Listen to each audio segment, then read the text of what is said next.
இன்னைக்கு சஹார் ஸ்பெஷல் என்ன? வாங்க பார்க்கலாம். நிறைய ஸ்பெஷல் இருக்கு இன்னைக்கு. பார்க்கலாமா? பார்க்கலாமே.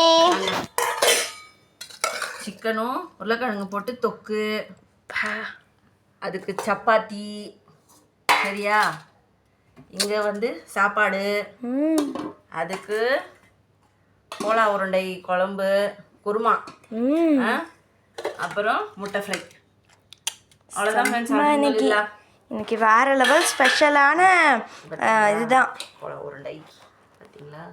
யாருக்கெல்லாம் கோலா உருண்டை பிடிக்கும்னு சரி சொல்லுங்க. மட்டன் கோலா உருண்டை. ஆமாம், மட்டன் கோலா உருண்டை மட்டன் கோலா உருண்டை எனக்கு ரொம்ப பிடிக்கும். இவன் என்னடா எப்போ பார்த்தாலும் பிடிக்கும்னு சொல்கிறான்னு பார்க்காதீங்க. எனக்கு சாப்பாடுனாலே ரொம்ப பிடிக்கும். யாருக்கெல்லாம் பிடிக்கும்னு கமெண்ட்ல சொல்லுங்க. வந்து அதிகமாக ஹோட்டல்ல எல்லாம் போய் சாப்பிட மாட்டோம். ஆனால் வீட்டில் தான் எல்லாமே நிறைய செஞ்சு சாப்பிடுவோம். அதனால தான் உங்களுக்கு வந்து வீடியோவில் நிறைய டிஷ்ஷாக தெரியும். வீட்டில் தான் நிறைய செஞ்சு சாப்பிடுவோம். வெரைட்டியாக செய்வோம். அது ஃபுட் இது நான்வெஜ்ஜாக இருந்தாலும் சரி, வெஜ்ஜாக இருந்தாலும் சரி, அதுலேயே நிறைய டிஃப்ரெண்ட்டாக செஞ்சு சாப்பிடுவோம். ஆமாம். ஓகே, தேங்க்யூ, பாய்.